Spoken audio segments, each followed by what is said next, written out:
माणिकराव कोकाटेंचा राजीनामा मंजूर करण्यात आलेला आहे आणि त्यांच्या खात्यांची जबाबदारी आता अजितदादांकडे देण्यात आलेली आहे। मध्ये बिबट्या घरात बसलेल्या आहेत, 3 जणांना जखमी केले। त्या संदर्भात लगेच आपली टीम त्या ठिकाणी कार्यरत झालेली आहे।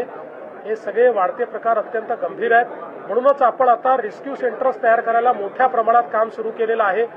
बिबटे देखील आपण पकडतो, पण रेस्क्यू सेंटर तयार करून त्याच्यामध्ये बिबटे सोडणं हे आता महत्वाचं आहे। त्याकडे अतिशय वेगानं काम चाललेलं आहे। महाबळेश्वरमध्ये एक ड्रग्ज पॅकेट मोठं समोर आलेलं आहे महाबळेश्वरच्या इथे, आणि त्याच्यामध्ये विरोधकांचं असं म्हणणं आहे की एकनाथ शिंदेच्या निकटवर्तीयांचे त्यांच्या नातेगोत्यांमध्ये हे कारखाने आहेत। इतक्या मोठ्या प्रमाणामध्ये महाबळेश्वर पाथरीसारख्या हिल स्टेशनवर सापडलेलं कारवाई होऊन पहिल्यांदा तर मी पोलीस विभागाचं अभिनंदन करतो की हा जो काही त्या ठिकाणी धंदा चालला होता तो पूर्णपणे त्याचा पर्दाफाश करून आणि त्याच्यावर मोठी कारवाई पोलिसांनी केली आहे।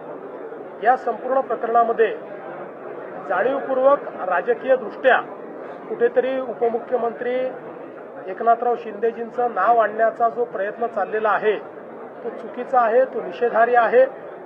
कुठल्याही पद्धतीनं आतापर्यंतचे जे काही एव्हिडन्सेस आहेत त्यात त्यांचा किंवा त्यांच्या परिवाराचा या ठिकाणी कुठलाही संबंध दुरान्वयानेही आलेला नाही। त्याच्यामुळे मला असं वाटतं की कुठेतरी दिशाभूल करून अशा पद्धतीनं बादरानं संबंध जोडायचा हे काही योग्य नाहीये। या संदर्भात पूर्ण चौकशी आम्ही करतो।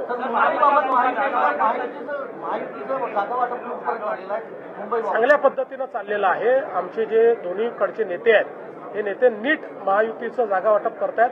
मला असं वाटतं या 2 दिवसात ते पूर्ण होऊ शकतं।